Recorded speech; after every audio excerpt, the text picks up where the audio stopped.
നമസ്കാരം. അമേരിക്കയിലെ ശാസ്ത്ര നയരംഗത്ത് വലിയ ഭൂചലനമായി വിലയിരുത്തപ്പെടുന്ന ഒരു തീരുമാനമാണ് ഇപ്പോൾ ട്രംപ് കൈക്കൊണ്ടിരിക്കുന്നത്. നാഷണൽ സയൻസ് ബോർഡ് അംഗങ്ങളെ മുഴുവൻ പുറത്താക്കിയതാണ് വലിയ ചർച്ചാ വിഷയമായി മാറിയിരിക്കുന്നത്. ഡൊണാൾഡ് ട്രംപ് എടുത്ത ഈ നീക്കം ശാസ്ത്രത്തിന്റെയും രാഷ്ട്രീയത്തിന്റെയും ബന്ധത്തെ പുനർനിർവചിക്കുന്ന ഒരു ശക്തമായ രാഷ്ട്രീയ സന്ദേശമാണ്. അമേരിക്കയുടെ ശാസ്ത്ര നയത്തിന്റെ ഹൃദയഭാഗമായ നാഷണൽ സയൻസ് ഫൗണ്ടേഷന് മേൽ നിയന്ത്രണം ഉറപ്പാക്കാനുള്ള ശ്രമമായി ഇതിനെ വിലയിരുത്തുകയാണ് നിരീക്ഷകർ. യു.എസിൽ നാഷണൽ സയൻസ് ബോർഡിലെ മുഴുവൻ അംഗങ്ങളെയും ഡൊണാൾഡ് ട്രംപ് പിരിച്ചുവിട്ടു.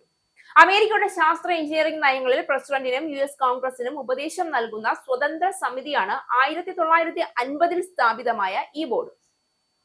പുതിയ ഭരണകൂടത്തിന്റെ നയങ്ങളുമായി സഹകരിച്ച് പ്രവർത്തിക്കുന്നവരെ ഉൾപ്പെടുത്തി ബോർഡ് പുനഃസംഘടിപ്പിക്കാനാണ് വൈറ്റ് ഹൌസിന്റെ നീക്കമെന്നാണ് കരുതുന്നത്. ശാസ്ത്ര സ്ഥാപനങ്ങളുടെ സ്വയംഭരണാധികാരത്തിന് മേലുള്ള കടന്നുകയറ്റമാണിതെന്ന് ഡെമോക്രാറ്റിക് പാർട്ടി അംഗങ്ങൾ വിമർശിച്ചു. അമേരിക്കയിലെ പ്രശസ്ത ശാസ്ത്ര ഗവേഷണ ഏജൻസിയായ നാഷണൽ സയൻസ് ഫൗണ്ടേഷന്റെ മേൽനോട്ട ചുമതലയുള്ളതാണ് നാഷണൽ സയൻസ് ബോർഡ്.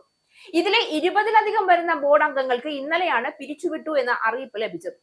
മുന്നറിയിപ്പില്ലാതെയായിരുന്നു നടപടി ഉണ്ടായത്. സാധാരണ ശാസ്ത്രജ്ഞരും അക്കാദമിക് വിദഗ്ധരും ഉൾപ്പെടുന്ന ബോർഡിലെ 25ഓളം അംഗങ്ങൾക്ക് 6 വർഷത്തെ കാലാവധി ജോലിയിൽ ലഭിക്കാറുണ്ട്. ഏകദേശം $9 ബില്യൺ വാർഷിക ഫണ്ടിംഗ് തീരുമാനങ്ങളിൽ ബോർഡിന് നിർണായക പങ്കുണ്ട്. അതേസമയം ശാസ്ത്ര സംബന്ധിയായ വിഷയങ്ങളിൽ രാഷ്ട്രീയം കലർത്താനുള്ള നീക്കമാണിത് എന്ന് ശാസ്ത്രലോകം വിമർശിക്കുന്നുണ്ട്.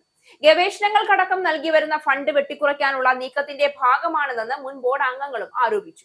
ഈ തീരുമാനത്തിന്റെ അടിസ്ഥാന വസ്തുതകൾ തന്നെ അതിശയിപ്പിക്കുന്നതാണ്. 1950 മുതൽ നിലനിന്നു വന്നിരുന്ന സ്വതന്ത്ര ബോർഡിലെ 20-ലധികം അംഗങ്ങളെ ഒരേ സമയം പിരിച്ചുവിട്ടത് അപൂർവമാണ്. ഇവർ പ്രസിഡന്റിനും കോൺഗ്രസിനും ശാസ്ത്ര എഞ്ചിനീയറിംഗ് നയങ്ങളിൽ ഉപദേശം നൽകുന്നവരാണ്. സാധാരണ 6 വർഷത്തെ കാലാവധി ഉറപ്പുള്ള ഈ സ്ഥാനങ്ങൾ ഇങ്ങനെ ഒരുമിച്ച് ഒഴിവാക്കിയത് രാഷ്ട്രീയ ഇടപെടൽ എന്ന വിമർശനത്തിന് വഴിവെച്ചിട്ടുണ്ട്. ഇതിൽ ട്രംപിന്റെ രാഷ്ട്രീയോദ്ദേശം വ്യക്തമായി കാണാം. ഒന്നാമതായി, സ്വതന്ത്ര സ്ഥാപനങ്ങളെ അമേരിക്ക ഫസ്റ്റ് നയത്തിന് അനുസൃതമാക്കുക എന്നതാണ് ലക്ഷ്യം. മുൻപ് തന്നെ NSF ബജറ്റ് പകുതിയിലധികം കുറയ്ക്കാൻ ശ്രമിച്ചിരുന്ന ട്രംപ് ഭരണകൂടം ഈ ബോർഡ് നിലനിന്നാൽ ആ നീക്കങ്ങൾക്ക് തടസ്സമുണ്ടാകുമെന്ന് കരുതിയിരുന്നു. അതിനാൽ ബോർഡ് ഇല്ലാതാകുന്നതിലൂടെ ഭാവിയിലെ ഫണ്ടിംഗ് നിയന്ത്രണങ്ങൾ എളുപ്പമാക്കുക എന്നതാണ് പ്രധാനമായി ലക്ഷ്യം വെക്കുന്നത്. രണ്ടാമതായി, ലോയലിസ്റ്റിക് പൊളിറ്റിക്സ് ശക്തിപ്പെടുത്തുക എന്നുള്ളതാണ് ഈ നീക്കത്തിന്റെ അടിസ്ഥാനം. വിമർശകർ പറയുന്നത് പോലെ നിലവിലെ അംഗങ്ങളെ നീക്കി ട്രംപിന്റെ നയങ്ങൾക്ക് അനുകൂലമായ പുതിയ അംഗങ്ങളെ നിയമിക്കാൻ സാധ്യതയുണ്ട്. ഇതിലൂടെ ശാസ്ത്ര നയ നിർണയങ്ങൾ പോലും രാഷ്ട്രീയ നിയന്ത്രണത്തിലാക്കാനുള്ള ശ്രമം വ്യക്തമാണ്. ഇത് വെറും ഒരു അഡ്മിനിസ്ട്രേറ്റീവ് മാറ്റമല്ല, ഇതൊരു ഇൻസ്റ്റിറ്റ്യൂഷണൽ റീ എഞ്ചിനീയറിംഗ് ആണ്. ട്രംപ് ഭരണകൂടം ഇതിനകം തന്നെ വിവിധ ഫെഡറൽ ഏജൻസികളിൽ വലിയ മാറ്റങ്ങൾ വരുത്തിയിട്ടുണ്ട്. ആരോഗ്യ, പരിസ്ഥിതി, സാങ്കേതിക മേഖലകളിൽ പോലും ശാസ്ത്രീയ സ്വാതന്ത്ര്യത്തെ കുറച്ചുവെന്നാണ് ആരോപണം. അതിനാൽ ഈ നീക്കം ഒറ്റപ്പെട്ട സംഭവമല്ല, ഒരു വലിയ രാഷ്ട്രീയ തന്ത്രത്തിന്റെ ഭാഗമാണ്. ഇതിന്റെ പ്രത്യാഘാതങ്ങൾ അതീവ ഗൗരവകരവുമാണ്. ഒന്നാമതായി, അമേരിക്കയുടെ ശാസ്ത്ര നേതൃത്വം ചോദ്യം ചെയ്യപ്പെടുന്നു.